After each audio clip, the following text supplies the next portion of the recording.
नमस्कार भाइ बहिनी हो, तपाईँहरूलाई स्वागत छ नेपाल अनलाइन स्कुलको युट्युब च्यानलमा। हाम्रो च्यानलमा कक्षा नर्सरीदेखि मास्टरसम्मका सबै सब्जेक्टका सबै भिडियोहरू उपलब्ध छन्। तपाईँहरूले युट्युबमा अथवा फेसबुकमा नेपाल अनलाइन स्कुल भनेर सर्च गरी हाम्रो भिडियोहरू हेर्न सक्नुहुनेछ र हाम्रो भिडियोलाई सकेसम्म लाइक, सब्सक्राइब र सेयर गरेर नेपाल अनलाइन स्कुलको सहयोगी हात बनिदिनु होला भनेर विनम्र अनुरोध गर्दछौँ। सधैँ चाहिँ म खेमराज ढकाल हजुरहरूको अगाडि उपस्थित भइसकेको छु र आज म तपाईँहरूलाई कक्षा 6 को नेपाली विषयको पाठ 2 अन्तर्गत कुमार यवकृत भन्ने जुन यो कथा छ, यो कथा सुनाउन गइरहेको छु र यसको अभ्यासहरू पनि हामी गर्ने नै छौँ है त। अब हेर्नुहोस्, यो एउटा जुन यो कथा छ, यो कथा एकदम पौराणिक कथा हो, पुराणमा आधारित कथा हो है। अब यसको बारेमा बुझ्नुभन्दा अगाडि पहिला यो माथिका चित्रहरू हामी हेरौँ। हेर्नुहोस् त, यो चित्रको बारेमा तपाईँहरूलाई के थाहा छ त? हेर्नुहोस् त, यो चित्रमा यहाँ सीता माता हुनुहुन्छ है। हिन्दू धर्मअनुसार चाहिँ हाम्रो यो सीता माताको कहानी रामायण भन्ने पौराणिक ग्रन्थमा हामीले भेट्न पाउँछौँ। त्यस्तै गरिकन यहाँ भीम छ। भीम भनेको चाहिँ 5 पाण्डवको माइलो भाइ भीम, बडा शक्तिशाली, बडा बलवान है। कुरुक्षेत्रको जुन यो महाभारतको लडाइँमा उनले सक्रिय भूमिका खेलेका थिए है। त्यस्तै गरिकन यहाँ अर्को छ भस्मासुर। यो भस्मासुर भन्ने चाहिँ भगवानको एकदम तपस्या गरेर, आराधना गरेर वरदान पाएको हुन्छ कि जसको टाउकोमा हात राख्यो ऊ भस्म हुने हैन। अनि एक दिन भगवानले लीला रच्नुहुन्छ अनि त्यो लीला रच्दा रच्दै यस्तो गरिदिनुहुन्छ कि केटीको चाहिँ रूप लिएर त्यो भस्मासुरलाई आफ्नै टाउकोमा आफै हात राख्ने बनाइदिनुहुन्छ। यसरी यो भस्मासुर आफै भस्म भएर सकिन्छ। त्यस्तै गरिकन यहाँ अर्को एकलव्यको कहानी छ। यो एकलव्य भनेको चाहिँ हाम्रो यो महाभारत कालको एकजना पात्र हो। गुरुको अत्यन्त ठुलो भक्त, गुरु नभए पनि उसले गुरु थापेको हैन आफ्नो गुरु द्रोणाचार्यलाई, र उसले आफ्नो गुरु दक्षिणाको निम्ति दाहिने हातको बुढी अङ्गुठा नै चाहिँ उसले गुरु दक्षिणाको रूपमा आफ्नो गुरुलाई चढाएको थियो, दिएको थियो। यसरी यो हाम्रो एकलव्यको चाहिँ बडा सुन्दर चाहिँ कथा छ। र अर्को छ हेर्नुहोस् त हर्कुलस। यो हाम्रो ग्रिक मिथोलोजीको होला सायद है, यो पश्चिमी मुलुकमा। यो हर्कुलस भन्ने एकजनाले चाहिँ बाघसँग पनि लडाइँ खेलेको भन्ने कहानी छ हैन। यो हर्कुलससँग सम्बन्धित हामीले धेरै फिल्महरू पनि चाहिँ भेट्न पाउँछौँ है। तपाईँहरूले फिल्महरूमा पनि हेर्न सक्नुहुन्छ। अनि यो अर्को छ हेर्नुहोस्, यहाँ यलम्बर, हाम्रो किराँत, नेपालको किराँत धर्मको सबैभन्दा पहिलो राजा यलम्बर। उनी पनि बडा पराक्रमी थिए भन्ने कुरा सुन्नमा आएको छ, हामीले त्यो पढेका छौँ। ल अब हेर्नुहोस् त, यी सबै हाम्रा इतिहास, हाम्रा पुराणसँग सम्बन्धित जोडिएका कथाहरूका पात्रहरू हुन्। अब यस्तै पौराणिक कथा हामी यहाँ पढ्न गइरहेका छौँ, कुमार यवकृत। ल त्यसो भए सुरु गरौँ है त हाम्रो यो कथा। गङ्गा किनारको रमाइलो घना जङ्गलभित्र भारद्वाज मुनि बस्थे। उनको र रैव्य मुनिको आश्रम नजिकै नजिकै बनेका थिए। रैव्य मुनि त्यस्ताका निकै कहलिएका विद्वान थिए। उनका छोरा परावसु पनि त्यत्तिकै नामुद विद्वान भएर निस्केका थिए। यहाँ मैले नाम देखाइरहेको छु है तपाईँलाई। ल जता गए पनि यिनीहरूकै विद्वताको चर्चा सुनिन्थ्यो। चारैतिरबाट मानिसहरू ज्ञानगुणका कुरा सिक्न त्यस आश्रममा आइरहन्थे। त्यहाँ निकै चहल पहल थियो। सँगैको भारद्वाज आश्रम भने सधैँ सुनसान देखिन्थ्यो।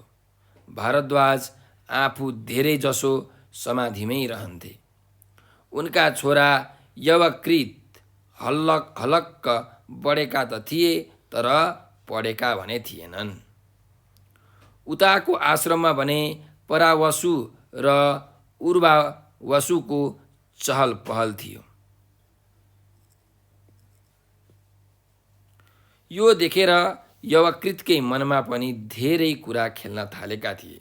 उनीहरूले धेरै नै पढिसके, काम देखाइसके र नाम पनि कमाइसके। म भने अझै ठन्डाराम छु। म अब पढेर तिनीहरू जस्तै विद्वान कहिले हुने, कसरी हुने? नपढिकनै विद्वान बन्ने उपाय खोज्नु पर्यो बा।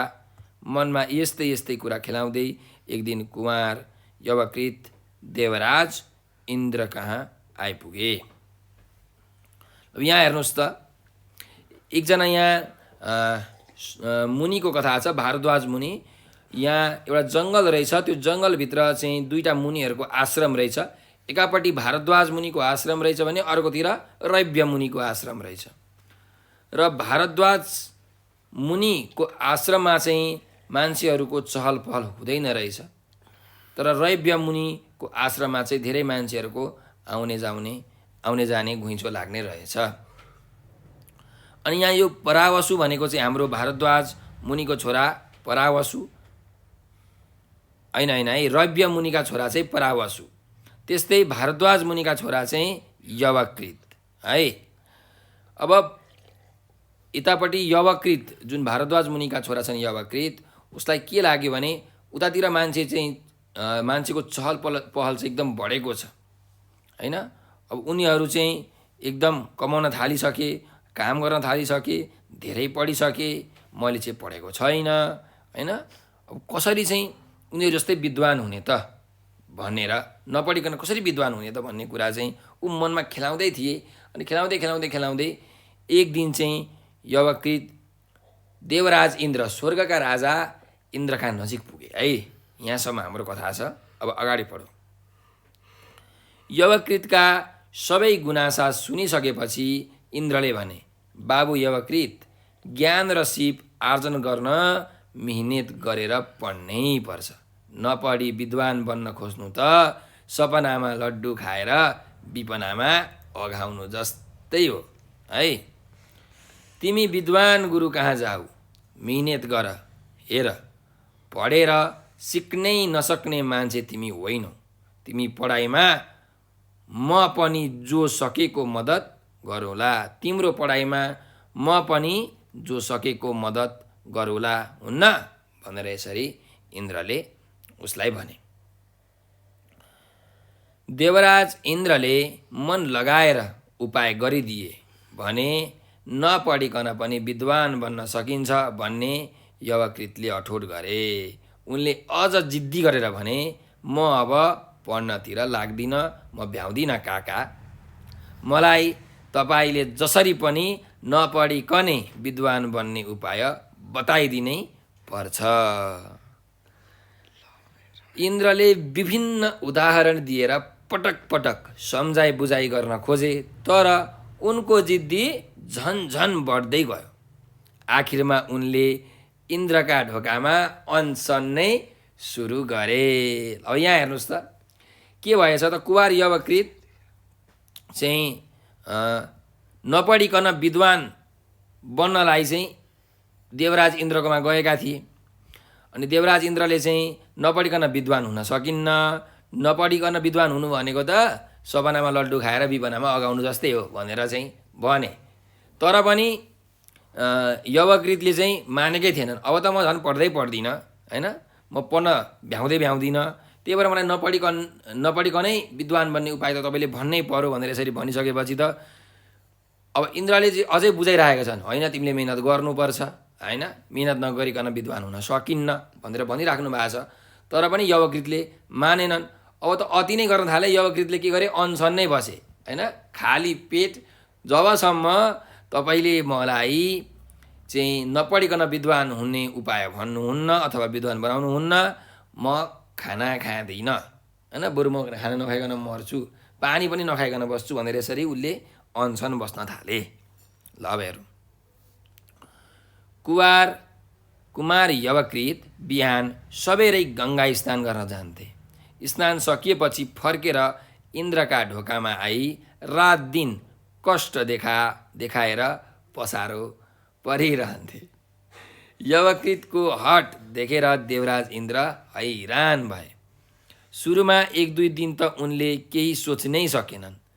तेस्रो दिन उज्यालो हुनुभन्दा अगाडि नै इन्द्रले आफ्ना कपाल र दारी जुङ्गामा सेतो दले। उनले झुत्रे झाम्रे कपडा लगाए। एकजना समाजसेवी बुढा मान्छेको भेष बनाएर बिहानै सुटुक्क गङ्गाको किनारमा बसे।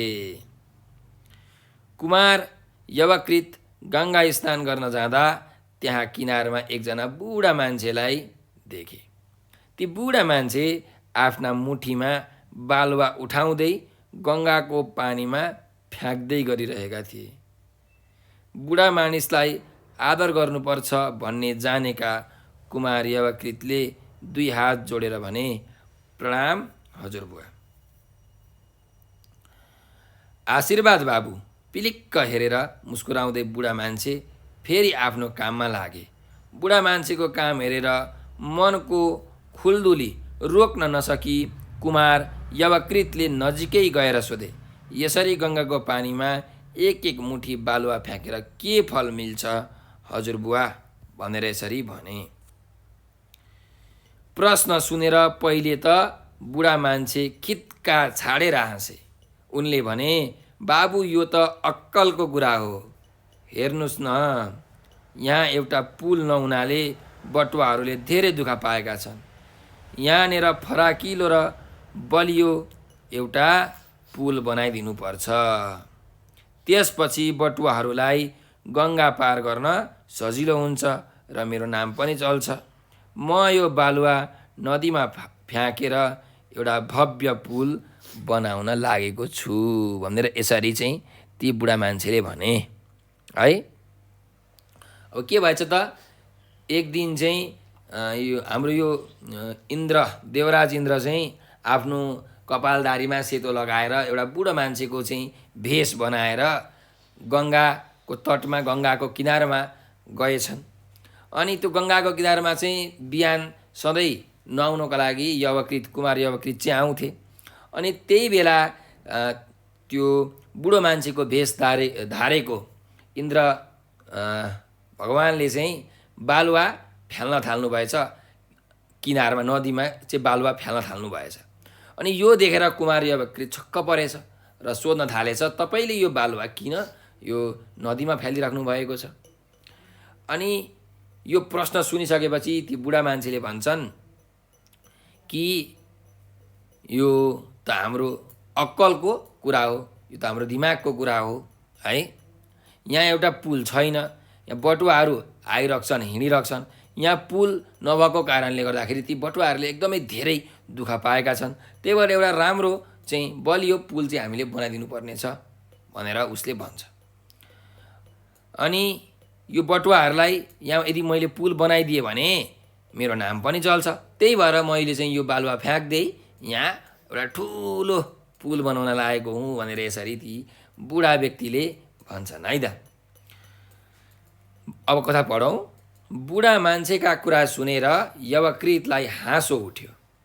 उनले हाँस्दै भने, यसरी बेकारमा समय र श्रम खर्च गर्नु त मूर्खता होइन र हजुरबुवा? यति पाको उमेरमा पनि यस्तो काँचो बुद्धि कसरी आएको? यस्तो गर्न त भएन नि।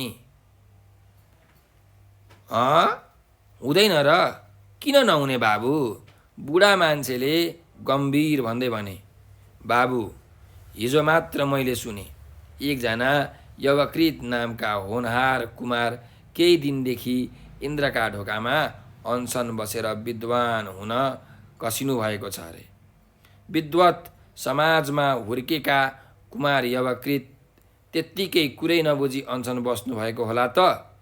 अनसन बसेको भरमा नपढिकनै मानिस विद्वान बन्न सक्छ भने यसरी बालुवा फ्याँकेर गङ्गामाथि किन पुल राख्न सकिन्न? म त आँट गरेरै लागेको छु बाबु। बुढाका कुरा सुनेर यवकृत झस्किए। उनलाई यी बुढा मान्छे इन्द्र नै हुन् कि जस्तो पनि लाग्यो। यसबारे बढी सोधखोज नगरी उनी खुसुक्क नदीमा ओर्ले। त्यसपछि नुहाए, कपडा फेरे र मेहनत गरेर पढ्ने अनि विद्वान बन्ने सङ्कल्प लिएर फटाफट गुरुकुलतिर लागे। अब यहाँ हेर्नुहोस् त, यहाँ एउटा भव्य पुल बनाउन लागेको छु भनेर बुढा मान्छेले भनिसकेपछि यवकृतले के गरे त, उसले मजाले हाँसे होइन। यसरी यो बालुवा नदीमा फ्याँकेर तपाईँले काहीँ पुल बनाउन सक्नुहुन्छ? तपाईँ यस्तो वृद्ध भइसक्नु भयो, अझै तपाईँको बुद्धि चाहिँ एकदम काँचो छ, बच्चाको जस्तो तपाईँको बुद्धि भनेर यसरी यवकृतले भन्यो। अनि बुढा मान्छेले के भने भन्दाखेरि, जो बुढा मान्छे के थिए, इन्द्र थिए होइन, उहाँ चाहिँ बुढा मान्छेको भेष बनाएर आउनुभएको थियो। अब बुढा मान्छेले चाहिँ के भने भन्दा, मैले सुनेको बाबु यवकृत नामको चाहिँ जो मान्छे छ, एकजना विद्वानको छोरा छ, उसले चाहिँ इन्द्रको अगाडि अनसन बसिरहेको छ अरे। आफू नपढी पनि विद्वान कसरी हुने त भन्ने कुरामा जोड दिनुभएको छ अरे, कसिनु भएको छ अरे, हो कि होइन? उहाँले त केही बुझेर अनसन बस्नुभएको होला नि, होइन? त्यही भएर मैले पनि जसरी अनसन केही भरमा नपढिकन मानिस विद्वान हुन सक्छ भने बालुवा फ्याँकेर यो नदीमा पुल बनाउन किन सकिन्न? त्यही भएर मैले चाहिँ यो यत्रो आँट गरेको हो भनेर यसरी त्यो बुढा मान्छेले भनिसकेपछि बल्ल यवकृतको घैँटामा घाम लाग्छ है। बल्ल उसको दिमाग ठिक ठाउँमा आउँछ। नपढिकन चाहिँ हामी विद्वान हुन सक्दैनौँ भन्ने कुरा ती बुढा मान्छेले बुझाएपछि यवकृतले बुझ्छन्। अनि ऊ आफ्नो कपडा सपडा लगाएर, नुहाएर कपडा लगाएर चाहिँ मेहनत गरेर पढ्ने जुन एउटा सङ्कल्प हुन्छ, एउटा बाचा हुन्छ, त्यो लिएर, एउटा अठोट जुन हुन्छ त्यो लिएर फटाफट अब गुरुकुलतिर लाग्छन्।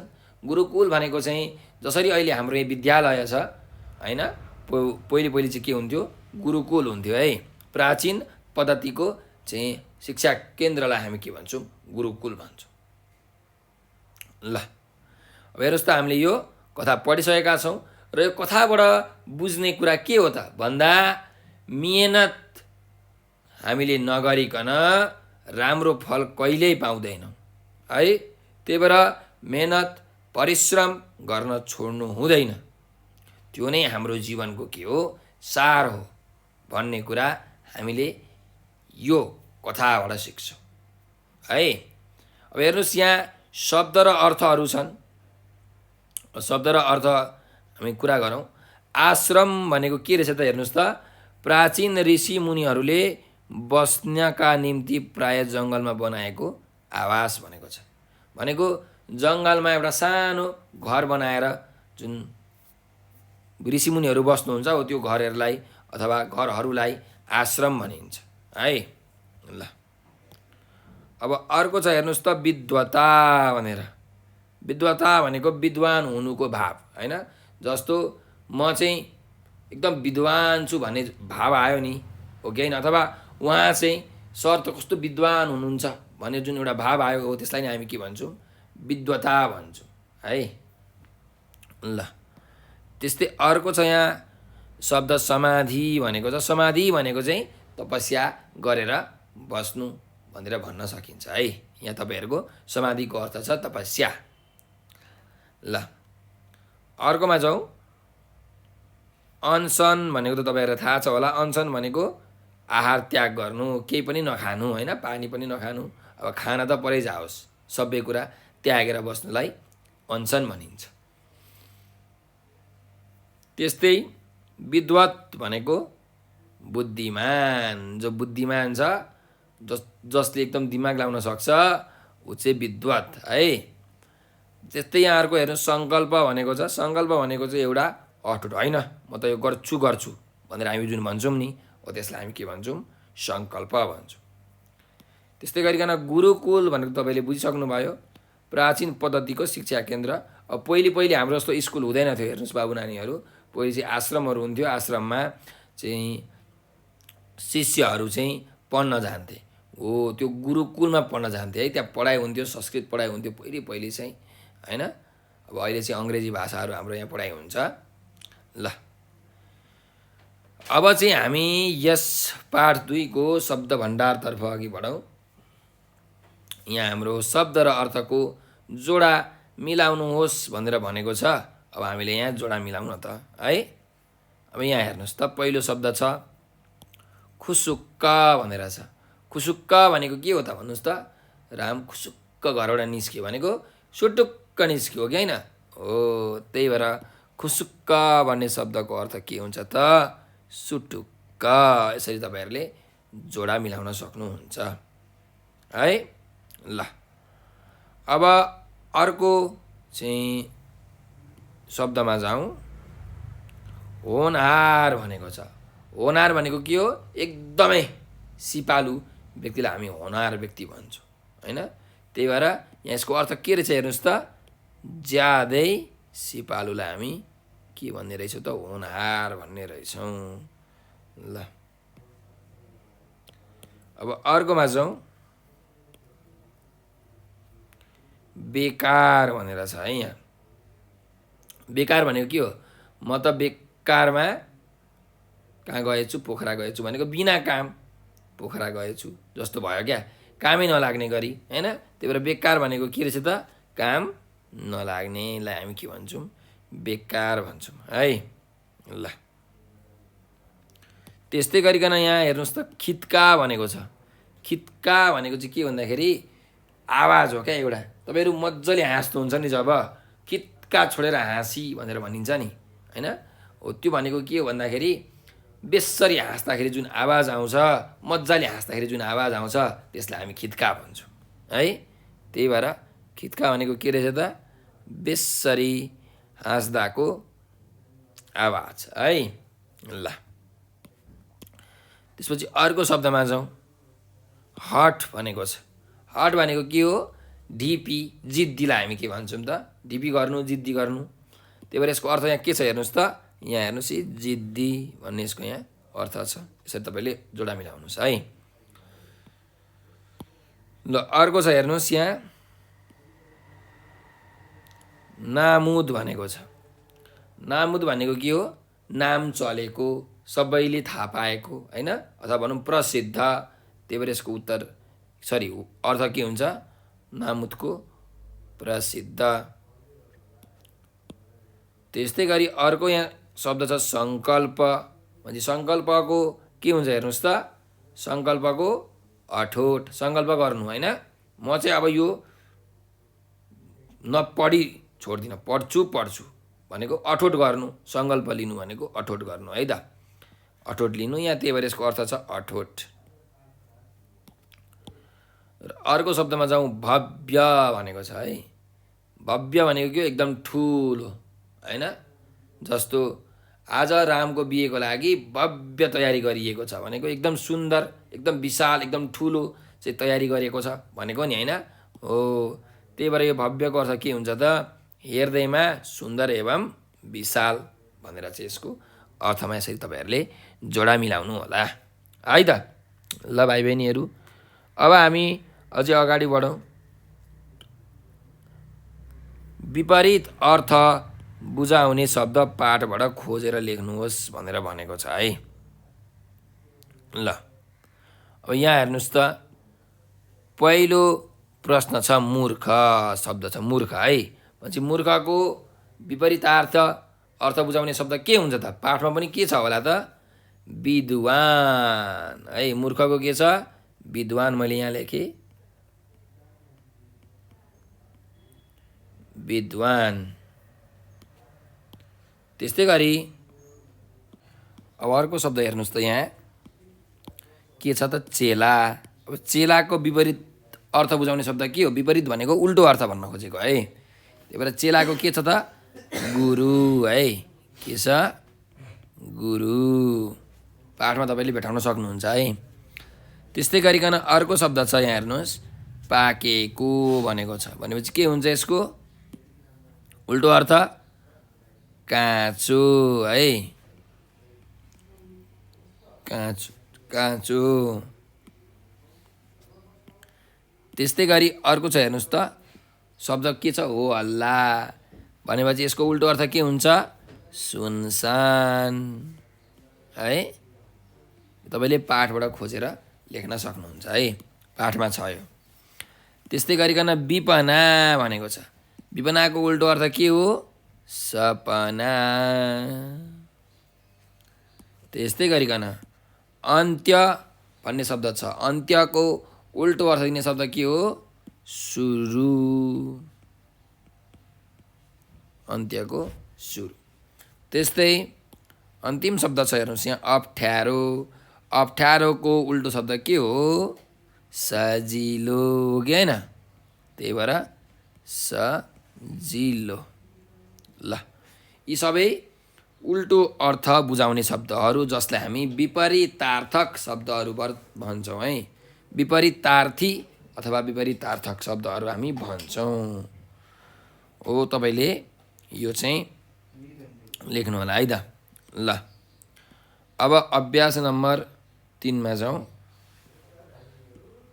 शब्द जोडी मध्ये विपरीतार्थी शब्द जोडीलाई चिनेर गोल घेरा लगाउनुहोस् भनेको छ। भनेको जुन जुन उल्टो अर्थ दिने शब्दहरू छन् तिनीहरूलाई चाहिँ गोलो घेरा लगाउनु पर्यो हामीले है। ल हेरौँ, यहाँ हेर्नुहोस् त, आकाश र अर्को के छ, पाताल छ। यो उल्टो अर्थ दिने शब्द हो कि होइन, हो। आकाश भनेको तपाईँहरूलाई थाहा छ गगन जुन माथि हुन्छ, पाताल भनेको तल, भनेपछि यो त उल्टो अर्थ दिने शब्द हो, त्यही भएर यसलाई हामीले गोलो घेरा लगाऊँ। मैले गोलो घेरा लगाएँ। अर्को छ सफल र विफल है। सफल हुनु भनेको, सफल भनेको जुन काम गर्न खोजिरहेको छ त्यो पुरा हुनु भनेको सफल हुनु हो। अनि अर्को छ विफल, विफल भनेको पुरा नहुनु। त्यही भएर यो पनि विपरीतार्थी शब्द, उल्टो शब्दहरू हुन्, उल्टो अर्थ दिने शब्दहरू हुन्, त्यही भएर यो पनि गोलो घेरा लगाउनु पर्यो। अर्को छ वन जङ्गल। वन र जङ्गल, यो भनेको हेर्नुहोस् त, वन भनेको पनि जङ्गलै हो, जङ्गल भनेको पनि वन नै हो, उस्तै अर्थ दिने शब्द हो है। त्यही भएर यो विपरीतार्थी शब्द जोडी होइन, यसलाई गोलो गरेर लाउन मिलेन। अर्को शब्द हेरौँ, असल र खराब भनेपछि यो के हो त, विपरीतार्थी शब्द हो। असल भनेको राम्रो, खराब भनेको नराम्रो, हो कि होइन, त्यही भएर उल्टो अर्थ दिने शब्दहरू हुन्। यसलाई त्यही भएर हामीले के गर्नुपर्ने रहेछ त, गोलो घेरा लाउनु पर्ने रहेछ। अब एउटा यहाँ अर्को शब्द हेर्नुहोस्, एउटा काम छ, एउटा खाम छ। काम र खाम विपरीतार्थी शब्द हो कि होइन भन्दा होइन। किन, काम भनेको कुनै हामीले गर्ने चाहिँ कार्यलाई हामी काम भन्छौँ। खाम भनेको तपाईँलाई थाहा छ नि होइन, चिठी पठाउँदाखेरि खामको नमुना पठाउँछ नि, खामको नमुना हो, त्यो खाम हो। भनेपछि काम र खाम त उल्टो अर्थ दिने शब्द त होइनन्, हो कि होइन, त्यही भएर यसमा गोलो गरेर हामीले लाउन मिलेन। अर्को छ सुनाई र अर्को छ बोलाइ। सुनाई भनेको सुन्ने काम, बोलाइ भनेको बोल्ने काम। अब सुन्ने र बोल्ने यो उल्टो अर्थ दिने शब्द हो त होइन, त्यही भएर यो पनि विपरीतार्थी शब्द होइन। अब बोल्ने र नबोल्ने भनेको अब बरु विपरीतार्थी हुन्थ्यो होइन, सुन्ने र नसुन्ने भएको भए विपरीतार्थी हुन्थ्यो। तर सुनाइ र बोलाइ यो विपरीतार्थी शब्द होइन, त्यही भएर यसलाई पनि गोलो घेरा लाउन मिलेन। अर्को हेरौँ, जल र पानी। यो विपरीतार्थी शब्द हो होइन, किनकि जल भनेको के हो त, पानी नै हो, पानी भनेको पनि पानी नै हो। त्यही भएर यो त उस्तै अर्थ दिने शब्द हो, पर्यायवाची शब्दहरू हो, त्यही भएर यसलाई गोलो घेरा लाउन मिल्दैन। अर्को शब्द हेरौँ, अक्कल र बुद्धि। अक्कल र बुद्धि के विपरीतार्थी शब्द हो त होइन, यो पनि उस्तै अर्थ दिने शब्द हो। अक्कल भनेको पनि बुद्धि भनेको पनि के हो, एउटै हो है। त्यस्तै गरिकन दिन रात भन्ने छ। दिन र रात के हो, विपरीतार्थी शब्द हो। दिनमा के हुन्छ, उज्यालो हुन्छ, रातमा के हुन्छ, अँध्यारो हुन्छ, त्यही भएर यो विपरीतार्थी शब्द हो। यसलाई हामीले गोलो घेरा जलाउनु पर्ने रहेछ भन्ने कुरा थाहा पायौँ। अब अर्को अभ्यासमा छौँ। अर्को अभ्यास छ अभ्यास नम्बर 4 मा। कक्षामा छलफल गरी तलका विपरीत अर्थ बुझाउने शब्द लेख्नुहोस् भनेको छ। अब यहाँ हेर्नुहोस् त, विपरीत अर्थ बुझाउने शब्दहरू के हुन्छ त, मित्रको के हुन्छ, मित्रको शत्रु, हो कि होइन, मित्रको उल्टो अर्थ। उकालोको ओह्रालो, कति सजिलो छ। जीवनको मरण है, मर्ने, मर्नु भनेको मरण हो नि त होइन, त्यही भएर जीवनको उल्टो मरण। सज्जनको उल्टो अर्थ के हुन्छ, दुर्जन, सज्जन भनेको राम्रो मान्छे, दुर्जन भनेको नराम्रो मान्छे। विषको उल्टो अर्थ के हुन्छ? यो विषको अमृत है, अमृत। अनि सम्पन्नको उल्टो के हुन्छ? विपन्न है, विपन्न। सकारात्मकको नकारात्मक, सकारात्मकको नकारात्मक है, यसरी हामीले गर्न सक्छौँ। ल अब वाक्यमा प्रयोग गर्नुहोस् भन्ने अर्को अभ्यास छ, 5 नम्बरको अभ्यासलाई हेरौँ है त। सङ्कल्प भनेर भनेको छ है, त्यही भएर सङ्कल्प भनेको के हो अरे? कुनै पनि अठोट गर्नुलाई हामी सङ्कल्प गर्नु भन्छौँ होइन। मैले यो गर्छु भनेर जसले भन्छ उसले सङ्कल्प गरेको। त्यही भएर यसलाई प्रयोग गरेर हामीले वाक्य बनाउनु पर्नेछ। के वाक्य बनाउन सकिन्छ त? हामीले जहिले सङ्कल्प लिएर काम गर्नुपर्छ भनेर यसरी गर्न वाक्य बनाउन सकिन्छ है। हामीले जहिले सङ्कल्प लिएर काम गर्नुपर्छ।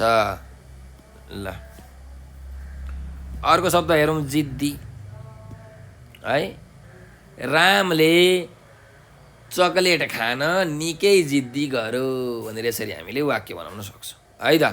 ल त्यस्तै गरिकन मद्दत हेर्नुहोस् त, हामीले अरूको मद्दत गर्नुपर्छ भनेर यसरी हामीले वाक्य बनाउन सक्छौँ है। ल त्यसपछि अर्कोमा जाउँ। विद्वान, भारद्वाज मुनि विद्वान थिए, यसरी हामीले लेख्न सक्छौँ है। भारद्वाज मुनि विद्वान थिए भनेर वाक्य बनाउन सक्छौँ। ल अब अर्को शब्द छ होनहार है। यसको कसरी वाक्य बनाउने भन्दा यवकृत होइन, कुमार यवकृत होनहार व्यक्ति थिए भनेर यसरी हामीले वाक्य बनाउन सक्छौँ है। कुमार यवकृत होनहार व्यक्ति थिए। ल अब हामी अर्को अभ्यासमा जाउँ। यहाँ बोध र अभिव्यक्ति भन्ने अभ्यासमा छ है। ल यहाँ हेरौँ, पहिलो छ तलका शब्द शुद्धसँग सार्नुहोस् र पढेर साथीलाई सुनाउनुहोस् भनेर भनेको छ। यो शुद्धसँग सारौँ र हामी पढेर साथीहरूलाई सुनाऊ है त। ल म पढ्छु, तपाईँहरू पनि पढ्नुहोस् है। ल हेरौँ, भारद्वाज भन्नुहोस् त, भारद्वाज ठिक छ। अर्को भन्नुहोस् रैभ्य, रैभ्य ल ठिक छ। अर्को भन्नुहोस् आश्रम, फेरि भन्नुहोस् आश्रम ठिक छ है। अर्को भन्नुहोस् विद्वान, फेरि भन्नुहोस् विद्वान। ल अर्कोमा जाउँ, परावसु, फेरि भन्नुहोस् परावसु। ल अर्को भन्नुहोस् उर्वावसु, फेरि भन्नुहोस् उर्वावसु। ल अर्कोमा जाउँ, विद्वत्ता, विद्वत्ता ठिक छ है। चर्चा, चर्चा राम्रो। यवकृत, यवकृत ठिक छ। अर्कोमा जाउँ, हलक्क, हलक्क। अर्को शब्द हेर्नुहोस्, ठन्डाराम, ठन्डाराम। अर्को शब्द हेर्नुहोस्, इन्द्र, इन्द्र। आर्जन, आर्जन। मदत, मदत। जिद्दी, जिद्दी। विभिन्न, विभिन्न। अनसन, अनसन। गङ्गा स्नान, गङ्गा स्नान। कष्ट, कष्ट। दारीजुङ्गा, दारीजुङ्गा। प्रणाम प्रणाम भव्य भव्य बुद्धि बुद्धि संकल्प संकल्प हो।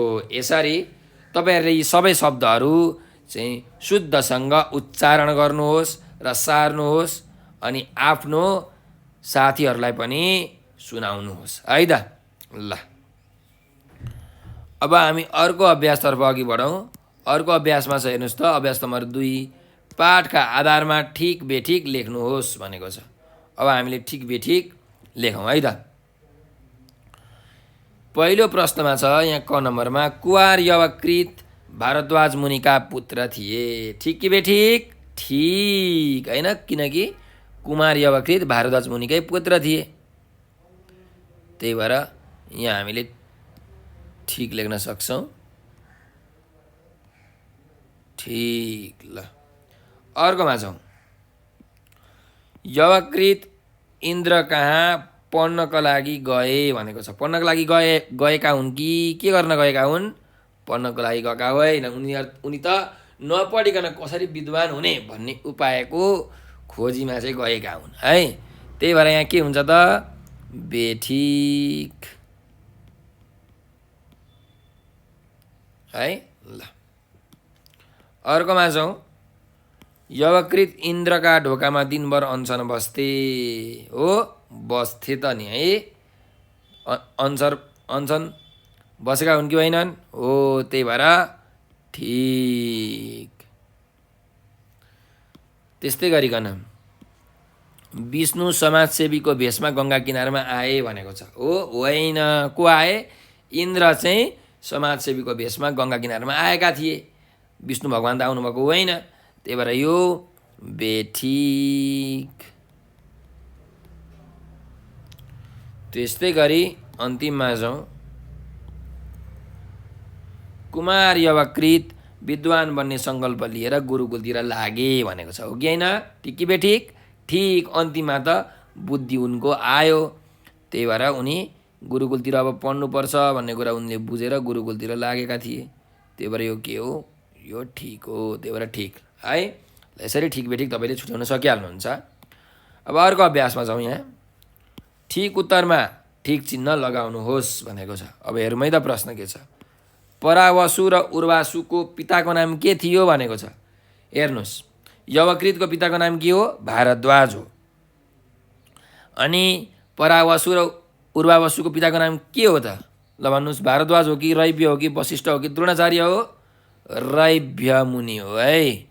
रैव्य यसको ठिक उत्तर हो। ल अर्कोमा हेरौँ। यवकृत नपढिकन विद्वान बन्ने उपाय खोज्न कस कहाँ गएका थिए भनेको छ। कसकोमा गएको थिए भन्नुहोस् त? नपढिकन विद्वान हुन भनेर इन्द्र कहाँ गएको थिए। हो कि होइन? त्यही भएर इन्द्र कहाँ, तपाईँले ठिक लाउनु पर्यो है। ल अब अर्को प्रश्न हेर्नुहोस्। यवकृतले इन्द्रका ढोका अगाडि के सुरु गरे भनेको छ। के सुरु गरे भन्नुहोस् त? अनसन सुरु गरे कि नाचगान सुरु गरे कि भाषण सुरु गरे कि कविता वाचन सुरु गरे भन्नुहोस् त? के सुरु गरे? अनसन सुरु गरे। तपाईँलाई थाहा छ होइन? केही खाएन, केही नखाइकन बस्न थाले, अनसन सुरु गरे। हो यसरी तपाईँले ठिक लाउने। ग नम्बरमा जाउँ। यवकृत बिहानै कहाँ नुहाउन जान्थे भनेर भनेको छ। कहाँ नुहाउन जान्थे? हेरौँ त के छ। यमुना नदीमा नुहाउन जान्थे, कुवामा नुहाउन जान्थे कि गङ्गा नदीमा जान्थे कि पदेरामा जान्थे? कहाँ जान्थे? गङ्गा स्नान गर्न जान्थे भनेको गङ्गा नदीमा जान्थे है। ल यसरी हामीले ठिक उत्तर लाउने। ल अब अर्को हेरौँ। ग नम्बरमा छ। इन्द्रले मुठीको बालुवाले गङ्गामा के बनाउने कुरा गरे भनेको छ। के बनाउने कुरा गरेका थिए? दरबार कि पुल कि मन्दिर कि बाटो? पुल बनाउने कुरा गरिरहेका थिए। हो कि होइन? बटुवालाई पुल भयो भने यो तर्न सजिलो हुन्छ भन्ने कुरा भनिरहेका थिए। त्यही भएर यहाँ के हुन्छ त? पुल हुन्छ। ल अब हामी यहाँ 4मा हौँ है। प्रश्न नम्बर 4मा पाठका आधारमा एक वाक्यमा उत्तर लेख्नुहोस् भनेको छ। एक वाक्यमा हामीले के लेख्नु पर्यो त? उत्तर लेख्नु पर्यो है त। ल पहिलो प्रश्न छ, यवकृत कसका सन्तान थिए भनेको छ।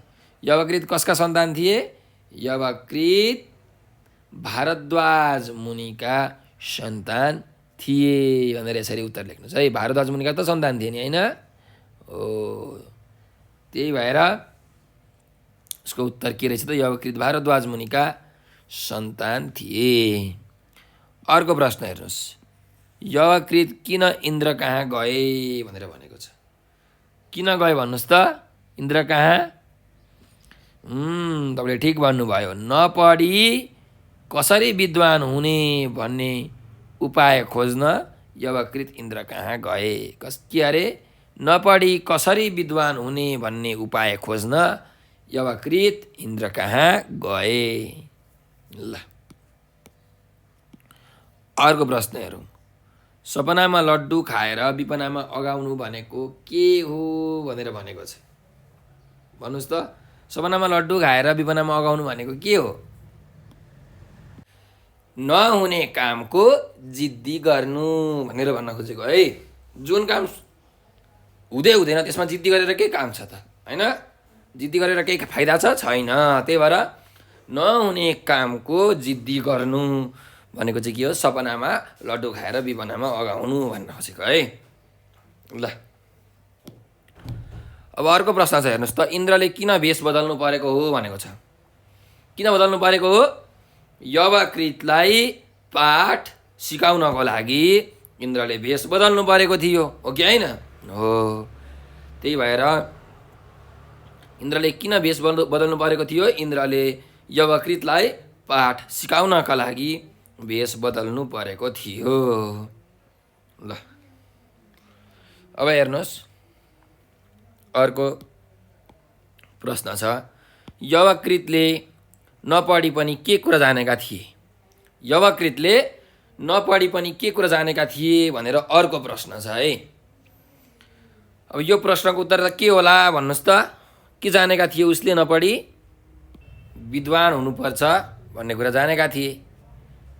त्यसो भए यसको उत्तर के लेख्ने त? यवकृतले नपढी विद्वान हुनुपर्छ भन्ने कुरा जानेका थिए होइन? विद्वान चाहिँ हुनुपर्छ भन्ने कुरा जानेका थिए है। यसरी हामीले लेख्न सक्छौँ। अब अर्को प्रश्न छ, यवकृत किन फटाफट गुरुकुलतिर लागे भनेको छ। किन लागे त? उसको जब बुद्धि खुल्यो होइन, मेहनत गरेर पढ्नको लागि चाहिँ उनी गुरुकुलतिर लागेका थिए। हो, त्यही भएर यवकृत मेहनत गरेर पढ्न फटाफट गुरुकुलतिर लागे। के अरे? यवकृत मेहनत गरेर पढ्न फटाफट गुरुकुलतिर लागे भनेर यसरी तपाईँहरूले उत्तर लेख्न सक्नुहुन्छ है। ल अब यहाँ पाठको आधारमा अर्को अभ्यास छ हेर्नुहोस् त। अभ्यास नम्बर 5, पाठको आधारमा लामो उत्तर दिनुहोस् भनेर भनेको छ। अब यहाँ हेर्नुहोस्, क नम्बरमा प्रश्न छ, इन्द्रले यवकृतलाई कसरी सम्झाउन खोजे कथाका आधारमा वर्णन गर्नुहोस् भनेर भनेको छ। ल भन्नुहोस् त, इन्द्रले चाहिँ देवराज इन्द्रले कसरी सम्झाउन बुझाउन खोजेका थिए त? भन्नुहोस् त। यवकृत विद्वान हुनुपर्छ भन्ने कुरा उनलाई थाहा थियो। यवकृतलाई विद्वान हुनुपर्छ भन्ने कुरा थाहा थियो, तर नपढिकन कसरी विद्वान हुने भन्ने उपायका खोजका लागि उनी इन्द्र कहाँ गएका थिए। इन्द्रले सबै गुनासो सुनिसकेपछि ज्ञान र सिप आर्जन गर्न मेहनत गरेर पढ्नुपर्छ। नपढी विद्वान बन्न खोज्नु भनेको सपनामा लड्डु खाएर विपनामा अगाउन खोज्नु जस्तै हो। तिमी विद्वान हुन गुरुकुल गएर चाहिँ विद्वान गुरुसँग पढ भनेर यसरी भन्नुभयो। मेहनत गर भन्नुभयो। पढेर सिक्नै नसक्ने मान्छे तिमी होइनौ। तिम्रो पढाइमा जे जति सहयोग चाहिन्छ म सहयोग गर्छु भनेर यसरी सम्झाउन खोजे भनेर तपाईँहरूले उत्तर लेख्न सक्नुहुन्छ है। ल अब यो कुरालाई सुनेर राम्ररी उत्तर लेख्नु होला। अर्को प्रश्नमा जाउँ। कुमार यवकृत कथाको मुख्य सन्देश के हो भनेर भनेको छ। अब यो जुन कथा छ यो कथाको मुख्य सन्देश के हो भन्नुहोस् त। हामीले चाहिँ सफल हुनको लागि मेहनत गर्नै पर्छ। मिहिनेत नगरी हामी सफलताको शिखरमा पुग्न सक्दैनौँ। परिश्रम र मेहनत भनेको जीवनको मूल सार हो। त्यही भएर जीवनमा अघि बढ्नु छ भने मेहनत र परिश्रम गर्नै पर्छ भन्ने कुरा यस कथाको मुख्य सन्देश हो भनेर यसरी तपाईहरूले लेख्न सक्नुहुन्छ है। ल त्यसो भए अब अर्को अभ्यासमा जाउँ। अभ्यास नम्बर 6 मा के छ हेरौँ त। कथाको दोस्रो र तेस्रो अनुच्छेदबाट 5 वटा प्रश्न बनाउनुहोस्। तपाईँले बनाएका प्रश्नहरू साथीलाई सोध्नुहोस्। साथीले सोधेको प्रश्नको उत्तर तपाईँ पनि दिनुहोस् भनेको छ। अब कथाको दोस्रो र तेस्रो अनुच्छेद तपाईँहरू पढ्नुहोला र त्यहाँबाट प्रश्नहरू तपाईँहरूले बनाउन सक्नुहुन्छ। उदाहरणको लागि 1-2 वटा प्रश्न म भन्छु है त। ल मानिसहरू के गर्नका लागि रव्यमुनिको आश्रममा आइरहन्थे भनेर यसरी एउटा प्रश्न बनाउनुहोस् है। मानिसहरू ज्ञानगुणका कुरा सिक्न चाहिँ रव्यमुनिको आश्रममा आइरहन्थे, यसको उत्तर भयो है। यसरी तपाईँहरूले प्रश्न बनाउन सक्नुहुन्छ। त्यस्तै गरिकन भारद्वाज मुनि के गरेर बस्थे भनेर यसरी तपाईँले अर्को प्रश्न बनाउन सक्नुहुन्छ। भारद्वाज मुनि तपस्या गरेर बस्थे भनेर यसको उत्तर लेख्न सक्नुहुन्छ। त्यस्तै गरिकन अर्को प्रश्न के गर्न सकिन्छ त भन्दा यवकृत नपढिकन विद्वान हुन खोज्न कसको कहाँ गए भनेर भन्न सकिन्छ, अथवा कसकोमा गए भनेर भन्न सकिन्छ। अर्को प्रश्न है। त्यही भएर यसको उत्तर चाहिँ के हुन्छ, यवकृत नपढिकन विद्वान हुन इन्द्र कहाँ गए भनेर यसरी उत्तर लेख्नुहोस् है। हो यसरी तपाईँहरूले प्रश्नहरू बनाउनु होला। 5 वटा प्रश्न, मैले 3टा प्रश्न भनिदिएँ। अरू 2टा प्रश्न तपाईँहरूले बनाउनु होला र चाहिँ यसको उत्तर साथीलाई सोध्नु होला। त्यस्तै साथीले बनाएको प्रश्नको उत्तर तपाईँ पनि दिनु होला। ल अब यहाँ हेर्नुहोस् 7 नम्बरमा छ कथाको पहिलो अनुच्छेदको सार लेख्नुहोस् भनेर भनेको छ। अब पहिलो अनुच्छेदको सार के हो त भन्नुहोस् त। यहाँ पहिलो अनुच्छेदमा चाहिँ हाम्रो रव्यमुनिका 2 जना छोराहरू उनीहरू काम गर्थे, उनीहरू काम मान्छेहरू आइरहन्थे हैन। तर भारद्वाज मुनिकोमा चाहिँ आउँदैन थिए, मानिसहरू आउँदैन थिए, सुनसान थियो, उनी तपस्या गरेर बसिरहेका थिए भनेर भनिएको छ। त्यस्तै भारद्वाज मुनिको छोरा यवकृत चाहिँ नपढिकन विद्वान कसरी हुने भन्ने कुराको उपाय खोज्न थाले हैन। यो पनि पहिलो अनुच्छेदमै छ। त्यही भएर यो पहिलो अनुच्छेदको सार के हो त, यसले भन्न खोजेको कुरा के हो भन्दाखेरि चाहिँ यवकृत नपढिकन विद्वान हुन खोज्थे, उनी मेहनत नगरिकन कसरी विद्वान हुन सकिन्छ भन्ने कुरा खोज्नमा लागे भनेर यसरी तपाईँहरूले यसको सार लेख्न सक्नुहुन्छ। मिलाएर तपाईँले सार लेख्नु होला है त। ल अब अर्को प्रश्न छ, इन्द्रले यवकृतलाई नपढी ज्ञान मिल्दैन भन्ने कुरा बुझाउने शैली तपाईँलाई कस्तो लाग्यो, आफ्नो तर्क दिएर एक अनुच्छेद लेख्नुहोस् भनेर भनेको छ। भनेपछि यसमा तपाईँहरूले चाहिँ आफ्नो तर्क दिनु पर्यो। नपढिकन ज्ञान मिल्दैन हो कि होइन। हामीले पढ्नको लागि अत्यन्त विद्वान गुरुकोमा गएर चाहिँ पढ्नै पर्छ, शिक्षा हासिल गर्नै पर्छ। यसरी मात्रै विद्वान हुन सकिन्छ, नत्र विद्वान हुन गाह्रो छ। त्यसैले मेहनत र परिश्रम गरेर मात्रै हामी चाहिँ सफलताको शिखरमा पुग्न सक्छौँ। यस्तो भयो भने मानिसहरूले हामीलाई, विद्वान भइयो भने मानिसहरूले हामीलाई सम्मानित गर्छन्, हामी पुजिन्छौँ भनेर यसरी तपाईँहरूले अनुच्छेदमा लेख्न सक्नुहुन्छ है। ल यसलाई मिलाएर बढाएर लेख्नु होला। अब कुमार यवकृतको ठाउँमा तपाईँ हुनुभएको भए के गर्नुहुन्थ्यो, तपाईँको विचार प्रस्तुत गर्नुहोस् भनेको छ। तपाईँ के गर्नुहुन्थ्यो, तपाईँ पढ्नुहुन्थ्यो कि त्यसरी नै उपाय खोज्नुहुन्थ्यो कि के गर्नुहुन्थ्यो, तपाईँले यहाँ लेख्नु पर्यो। अब म चाहिँ कुमारी अवकितको ठाउँमा भएको भए म मिहिनेत गरेर पढ्थेँ, कुनै विद्वान गुरुकुलमा गएर शिक्षा ग्रहण गर्थेँ र म पनि अरू जस्तै विद्वान मानिस बन्थेँ भनेर तपाईँहरूले मिलाएर लेख्नुहोस् है। ल अब अभ्यास नम्बर 10 छ। कुमारी अवकित कस्ता पात्र हुन् कथाका आधारमा लेख्नुहोस् भनेर भनेको छ। कस्ता पात्र हुन् त? उनी एक चाहिँ नपढिकन विद्वान हुन खोज्ने खालका पात्र हुन्। उनी भारद्वाज मुनिका छोरा थिए हैन। विद्वान पिताका अल्छी छोरा थिए है उनी, किनकि नपढिकन उनी के गर्थे? विद्वान हुन खोज्थे, परिश्रम नगरिकन चाहिँ शिक्षा ग्रहण गर्न खोज्थे, शिक्षा पाउन खोज्थे भनेर तपाईँले मिलाएर यसलाई पनि लेख्न सक्नुहुन्छ। यो जुन अभ्यास छ 7, 8, 9 र 10 यो तपाईँहरूले चाहिँ आफ्नो दिमाग लगाएर आफ्नो ज्ञानको आधारमा कथा पढेको आधारमा तपाईँहरूले लेख्न सक्नुहुन्छ है त। ल अब आजलाई यति नै गरौँ। पाठ 1 को बोध र अभिव्यक्ति र शब्द भण्डार भन्ने अभ्यास हामीले सकाएका छौँ। जुन यो अर्को अभ्यास छ भाषिक संरचना वर्ण विन्यास भन्ने व्याकरणको अभ्यास, यो चाहिँ हामी अर्को भिडियोमा हेर्ने नै छौँ।